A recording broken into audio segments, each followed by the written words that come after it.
everyone, it's Dilly here and I am doing a Q&A today. After my last mix, Lockdown Pop Off, which is a trap, Afrobeat, grime, sort of like new music mix, my community grew by quite a bit. So I got a lot of new faces on here, on Instagram.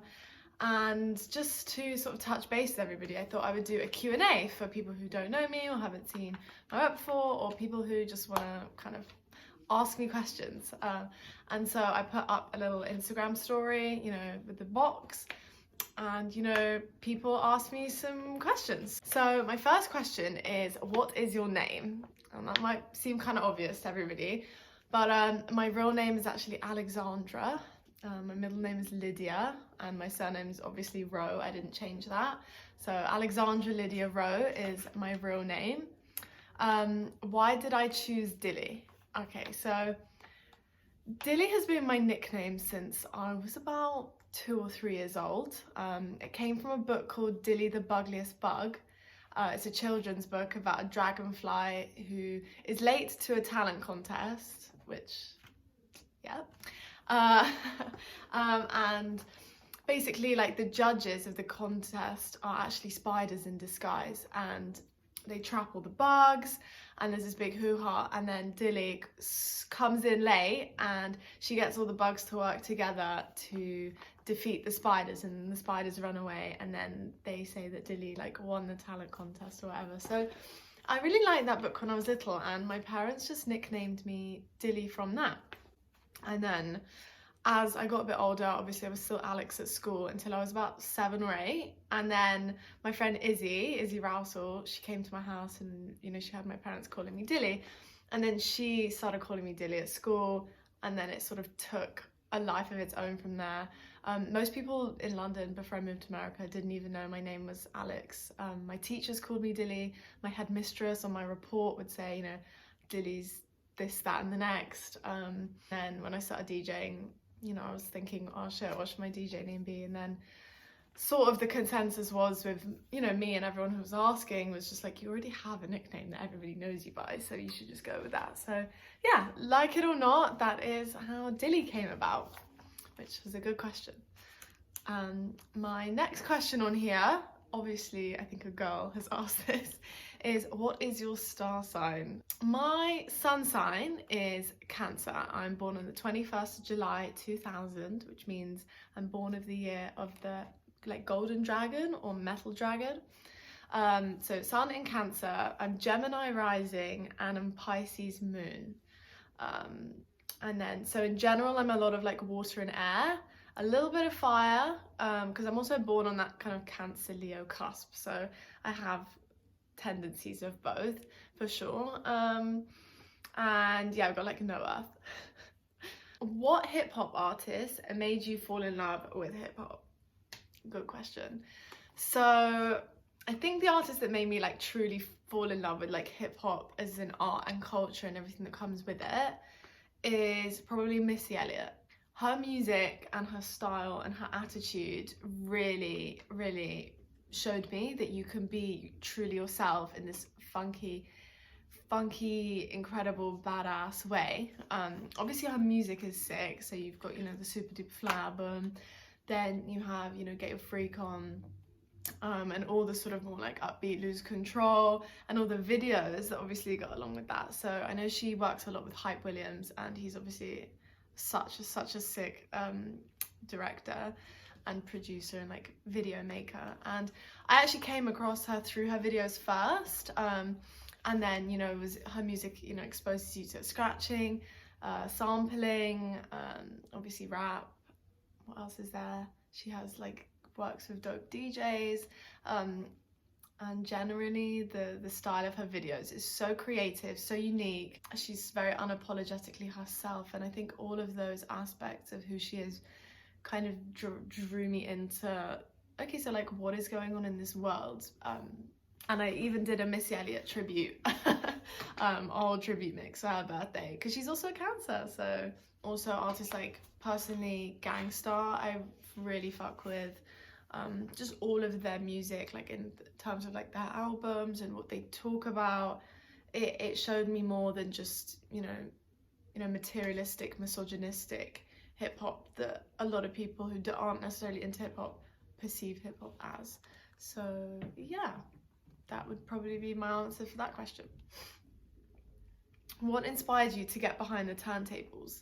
So I used to go out a lot, clubbing and partying and listening to a lot of live music, and I had some of my best times doing that, right? And so obviously there was always DJs. We would go out and see DJs. We'd be, you know, on the Dice app on the weekends, like, oh, this person's performing, this person's performing, like, let's go and see. So I've always you know, there's something that's always been attractive about being that person, right, who's creative and performing, and you know, you can create a real energy between like the dance floor and the music, and it's just a special thing to be able to do. And so I also didn't really understand what DJing was at all necessarily when I first signed up for this class, because that is how I got into DJing. I took a class at the new school, which is my university, and that's also how I met Rob. I'll put this book down. And yeah, I didn't necessarily go into it with any expectations. I was like, you know, I've got a background in music, which I'll got some other questions about that in a bit. And I just thought, you know what, fuck it, I'm gonna take this class. What's the worst that can happen? I'm sure it's gonna be fun, and I'll, you know, how could it not be fun, right? And so that's how I met Rob. I just loved it. I loved the whole concept of it, the virtuosity of what Rob was doing, the sort of the open-mindedness about what DJing could be, which I hadn't seen before, just really enticed me. And how the turntables are an instrument, like I'd never really, apart from in music, I'd never seen that happen in real life, so I didn't quite have an appreciation for what goes into creating scratching and what even beat juggling was and all of that. So it was really that journey throughout that semester where I became really fascinated with the art form, and you know, with like hip-hop culture, like early hip-hop culture, what is hip-hop truly, because you know, my generation, obviously that's 20 years before I was even born, so it was really cool to take a step back and think about what is this worldwide phenomenon, like where did it come from, who are the people who truly did create it. So that all really interested me. So next question is, can you play any instruments? Yes, I can. I actually was a proper little musical kid. I played the piano from about, that's what I started when I was 2 or 3 or something crazy like that, and played, you know, all the way up until I left England. But I mean, I can still play, and I still enjoy playing when I'm on my piano at home. And then I played the violin. That was like my best instrument. I played the violin until I was about 15, from about 5 to 15, and played with the Royal Academy of Music. Yeah, like that was a whole part of my life that, you know, if you're interested in hearing more about that, you can. It was kind of pre-social media days, so I don't really have many videos. I actually really did find a lot of creativity in that time of my life, which I think contributes a lot to me as a DJ now. And then I also played the saxophone. That was probably my weakest instrument, just because I started the latest. It's a bigger instrument, woodwind. And I played that for about 4 or 5 years. But because I already had the musical knowledge, obviously I wasn't starting from scratch necessarily. So I picked it up. I got to about grade 6. Violin, I did grade 8 when I was like 11, lol. And piano, yeah, about grade 5, grade 6. But I think I just played that for longer. So do you have, are you a full-time DJ, or do you have a day job? So I am not really a full-time DJ. I don't know if you could say that. I practice a lot, but I don't think it really counts as a full-time DJ. I am a full-time student, so I'm in my junior year of college. I'm a psych major, and I minor in contemporary music and creative coding. Where are you from? So I am from London, England. I lived there until I was 17 or 18, and then I moved to America. I am from Camden, and if you know it like London well, I'm from Hampstead. So I'm not going to tell you my address because that might be a bit weird, but but I live sort of like, yeah, Hampstead, Swiss Cottage, West Hampstead. I kind of live on the like mesh of all of those places. So yeah, London born and raised. Woo woo. How did you learn scratch DJing, and did you watch any specific YouTubers? So I have learned everything I know about DJing from Rob, because obviously I knew nothing before I met him, and then that's sort of how I've evolved, and that's how our relationship evolved parallel to that. So I don't watch any YouTubers. I do sometimes do the DJ Shorty scratch workouts. I find them quite fun and stimulating, but I'm usually, you know, if I need to ask anybody a question, I live with a pioneer of beat juggling and a really all around my favorite DJ. So I don't really watch YouTube, but Rob has a YouTube channel, so sometimes if I want to learn something, he'll send me one of his videos. But I sort of learn, I just like let myself evolve, because I have ideas and then I want to do them, and then I have to like learn how to do them. That's always how my growth's been. So yeah, learn scratch DJing with Rob. What is your most cherished record? This is fun, although kind of hard to answer because I love all my records. I have like a little bond with them, because you know, you go out and buy them and you have a bond with them, right? I'll grab my favorite record. One sec. A few moments later. So I think if I had to say what is my most cherished record, because I love them all, right? But probably the most like interesting or special record I have is this one. Oh my god, how pretty is she? With the gold. I love gold. I love it. I have to say it's, yeah, the 20th anniversary print of Erykah Badu's Mama's Gun. I think like it, because it's just the most interesting, right? And I absolutely love this album.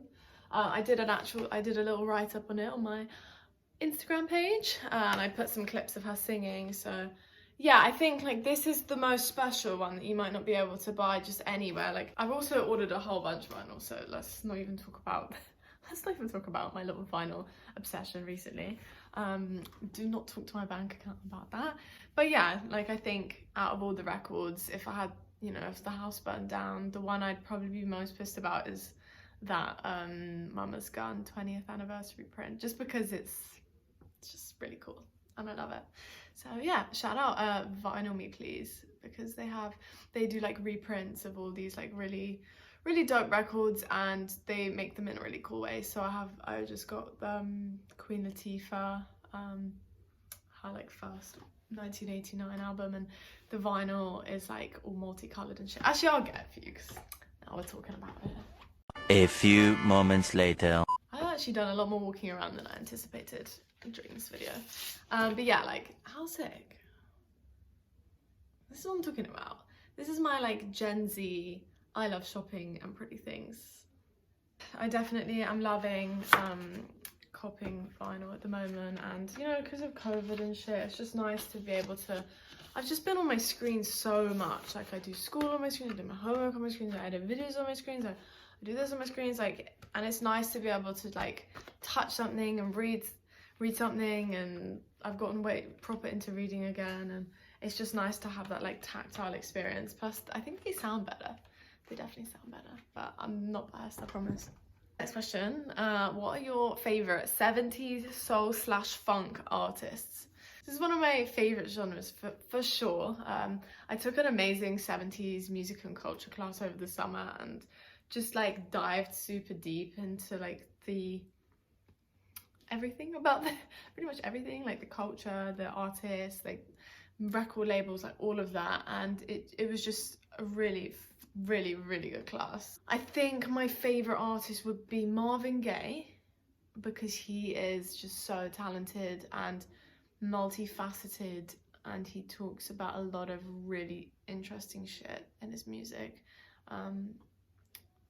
Marvin Gaye, like obsessed. And then my other favourite artist I think has to be Curtis Mayfield, because he is supremely talented, from writing musical scores to just he is an artist. Like I love his music. He's just incredible. Like he's just incredible. Next question is, what is your ethnicity? My ethnicity is, well, my mum is Polish. She grew up in Poland, in communist Poland, believe it or not, and she moved to the UK when she was about 20 years old, and then maybe a few years after that met my dad, and then had me because I'm the oldest sibling. I've got 2 younger brothers. That was like a bonus fact about me, by the way. Very cool 2 younger brothers.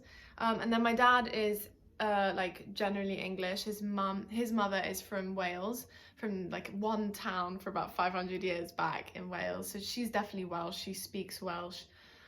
Although during World War II she was dotting about because obviously the bombing. And then my dad's father is Scottish, so British, generally British and Polish would be the answer to that. And yes, I do speak Polish.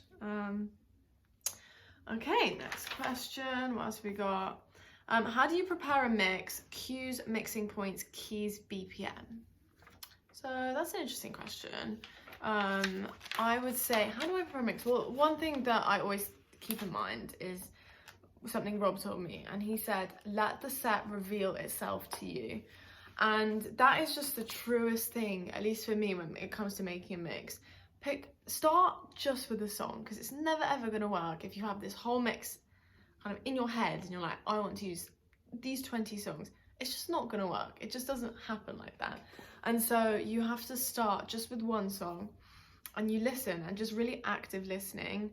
Keys, BPM, all of that, I think the less you think about that, the better, because once you start, it's just limiting yourself. Like, of course you're limited by BPM, of course, because you can't mix 2 songs that are like this far apart, but you can also do creative transitions to get out of like BPM ranges, like I showed in one of my Instagram posts recently, like backspinning 2 songs, like a section from 2 songs, and then like using that as a transition. Keys, I honestly don't think about. The only thing that keys, like when keys ever comes up, is like if I do find 2 songs that I think, yeah, this sounds good, and then I maybe look at the key and they're in the same key, I'm like, oh, that makes sense. But I wouldn't say that I go around like key mixing or stuff, because I just think you're limiting yourself. I know that once you start looking, oh well, I can only mix within this range and I can only do this, like you're just gonna limit yourself. So let the set reveal itself to you. Just active listening, pick one song and then another song and then another song, just chill and just go through it like that. Mixing points, I'd say usually, it's usually chorus into intro, like most songs, at least hip-hop songs, like they have 8 bars intro, 8 bar choruses, and so yeah, you just have to figure it out based on the songs. Like some songs have an intro of 1 bar, some songs have an intro of 16 bars, and then house songs, you know, it moves in 32 bars at a time or whatever it is. So not that I really mix house, but so you just have to find, like, you have to listen. Like, it's not always about mixing every song either. Sometimes just a drop, especially if you're doing like funk, soul and funk, you can't mix that. I mean, you can mix it, but in general, mixing that it's just not as conducive for mixing. So it's a lot of drops, right? It's just, and by drop I mean literally one song, next song, no mix, just dropping it on beat.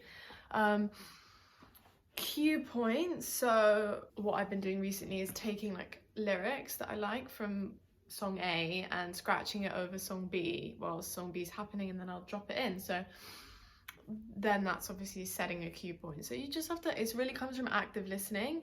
It just comes from feeling the music, feeling the vibes, going with it and thinking, oh, this is interesting. It takes like just a lot of listening, a lot of listening. There's no way you can bypass listening to the music you're gonna mix. What is your favorite genre to mix? I think that's like kind of a no-brainer. I think hip-hop is definitely my favorite genre to mix. The music is so conducive for creative DJing. I cannot explain. Like, you know, I did this whole trap and Afro beats mix, and trying to find cool parts to like beat juggle or just get in there and be expressive myself was definitely it was just hard to come by, let's put it that way. I wouldn't say it was difficult, but there just weren't that many places which I personally felt like inspired. Like, there's not many breaks, for example. It's very busy music, although I did some cool stuff, so I can't give myself a bit of pat on the back there. But yeah, it's favorite genre to mix, hip-hop for sure. Like, you can do original samples, you can You can beat juggle in almost every, obviously not all songs, but like a lot of songs. Scratching portions, you have the breaks of songs where you can get busy over. Yeah, hip hop is for the children. Books or movies? What kind of a question is that? How do you say books or movies? Both, by far both. Like I read every day. I watch movies every day because Rob is a movie buff. If you've ever been to the apartment, there's movie posters designed beautifully around the TV. So definitely both. Then we got do you read? I got a bunch of reading questions. Guys are asking me some really nice questions here. So I'm currently reading The Mask of Demetrios by Eric Ambler. I would get it, but it's in the other room. I made a point 6 months ago to read more fiction because naturally I gravitate towards non-fiction. I'm super into like history, like anthropology, social studies. If I'm interested in something, I read a book on it. You know, like race, humanity, like the arts, love, right? Some of my favorite non-fiction books. Definitely like stuff like Sapiens by Yuval Noah Harari. Then you've got Malcolm Gladwell's books, Outliers, I recently read, which is what actually motivated me to take a summer semester.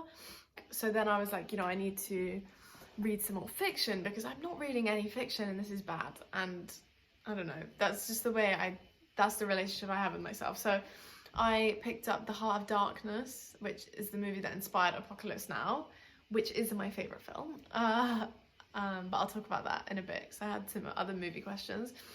Yeah, Mask of Demetrios is like a thriller from like the 1930s. Also, I can't forget to mention The Alchemist. I read that. Rob actually has a copy in his apartment, and I read that and I thought it was wonderful. It's super popular. I'm sure a lot of people watching this have read it. But I just love that, like the whole personal legend thing, how he's going through these like trials and tribulations, and in each point he has like growth, and the context of all his experiences, like, you know, modulate and change and evolve, and he metamorphosizes into another person. I just love that. Like, you know, I started like studying Buddhism in 2016, and there's a lot of that sort of Eastern philosophy thing kind of meshed into that book. What is your sport? I love how that's quite bold, assuming that like I have a sport. What is my sport? This is actually kind of fun fact. I don't think anybody who follows me knows this, but I used to ride horses for Great Britain. I was on the British team for like 3 years, I want to say. And I traveled around Europe competing for Team GB. So I competed in like France, Belgium, I think Holland, obviously in the UK because they have international competitions in the UK. And that was like a crazy busy time in my life. You know, I used to drive an hour and a half, basically like an hour to an hour and a half each way, 5 times a week. A lot of it was by myself after school, 3 times a week, and then obviously on the weekends. And ride like my horses. My family had horses, my brothers would ride, but I was the only one in my family who took it to like a proper serious level. And I did dressage. I don't know if anybody knows what that is, but it's basically like the dance/gymnastics form of horse riding. I did show jumping when I was younger, but I just, you know, for whatever reason ended up in dressage. I got an opportunity to ride a nice little pony, and I went to the nationals when I was like 9, and yeah, I had a really cool pony called Ferrari who I did my internationals on, and I actually found the girl who owns him now on Instagram, and my friends Alex and Rebecca, they still do it. So they continued horse riding like through ponies, and they did juniors, young riders, and I think they're doing under 25 Grand Prix now. So it's really cool to see them do it. Who are your favourite grime artists? Or fave grime artists? I fucking love JME. I think he's really clever, creative. I like the fact that he never diluted his sound. You know, artists like, you know, obviously I love Skepta, right? But I don't really consider what he does anymore grime. He's definitely just more like the rap and the popular rap genre. But Jamie, like he released an album this year that's actually up nominated at the MOBO Awards. I think it's called Grime MC, and it's called Grime MC, and he produced some of the songs on it, and it's just got that like really authentic grime sound with, you know, like the drums and the synths, like all of them combinations. And he raps about really interesting things. He, you know, one of his songs from like the perspective of a computer chip. He's a smart guy, and he doesn't buy into the like clout chasing.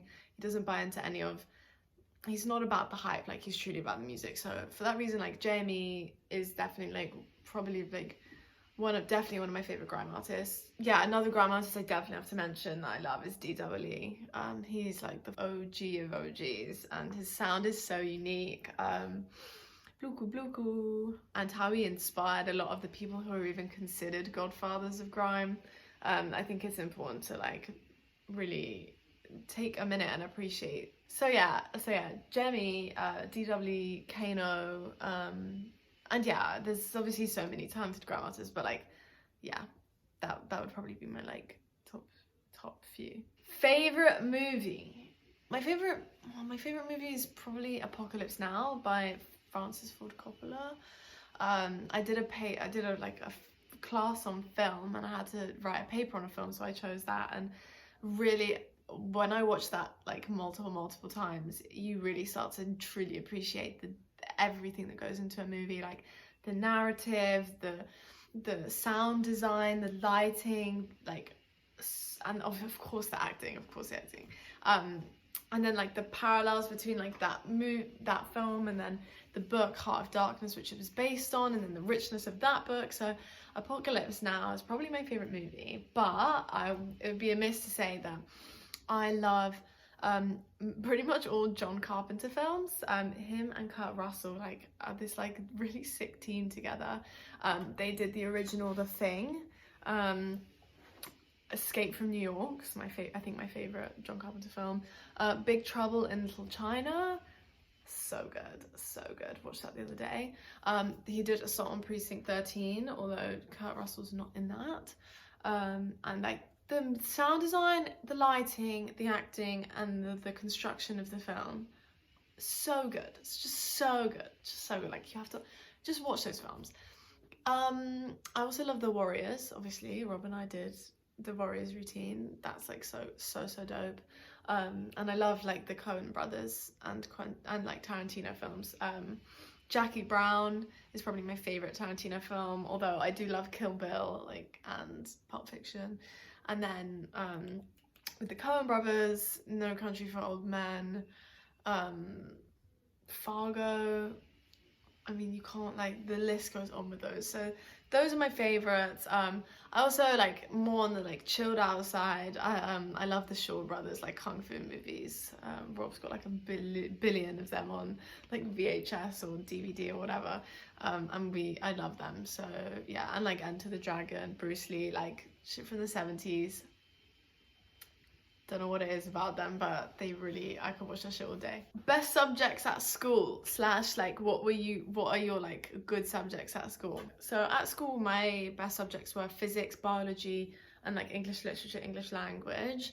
But then when I went on to do A-levels, I did psychology, graphic design, and economics, and like graphic design is by far my strongest, and then psychology.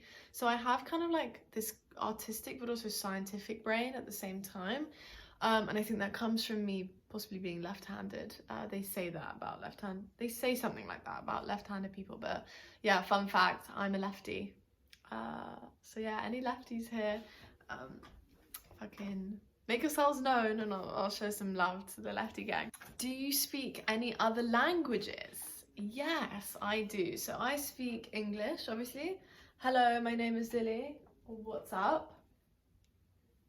And then I speak Polish as well, because obviously I mentioned my mum is Polish. So halo, ja nazywam się Ola, mieszkam w Nowego Jorku. Moja mama jest od Polsce, od Wrocławia, i ja mam kuzyny w Warszawy i Kraków. I mój tata jest angielski, ale my mówimy trochę po polsku w domu. So I also speak a bit of French. Bonjour, j'ai appris le français à l'école pendant 10 ans. J'ai une maison en Suisse où ma famille fait le ski. Français est une langue belle, mais je ne pas le pratiquer beaucoup. I also speak a bit of Spanish because I also learned that at school. Hola, aprendí español a la escuela desde 4 años. Mi novio es colombiano. Vivo in Jackson Heights, Queens. Next question. Favorite female hip hop rappers? So this is like love this question because I really do love these artists. My favorite women of hip hop or rap girls would have to be like Bahamadia, obviously the Lady of Rage. I love her. I love her. She's so talented. Hurricane G, like pretty underground, but is fucking dope. And who else? Missy Elliott. I mean, she brought me to love hip hop. So yeah. So next question is, what are some good TV shows to watch on Netflix or stream, or what are my favorite TV shows? So I've got to say that currently right now I'm watching The Sopranos, which is a really good. Rob and I are on season 4. I just can't stop watching it. Janice, she's crazy. Actually, everyone in that show is pretty crazy. Aside from The Sopranos, I really liked The Wire, really liked Breaking Bad. I think that was fucking dope.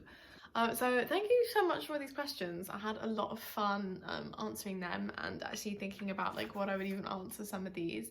Hopefully it revealed a bit more about like my personality or any questions that you might have had about me. I've obviously done like quite a few interviews about DJing stuff, so if you're interested in hearing more about that, then you should check out my Instagram page because there's loads of stuff like that. But hopefully this sort of answered some of the like more weird, obscure questions about me that I might not get asked usually in an interview. So yeah, thank you guys for watching if you're still here by this part of the video. If you have any more questions, leave them down below and I'll try and get back to you. But hopefully I covered everything that everyone wanted to know that was appropriate. All right, peace.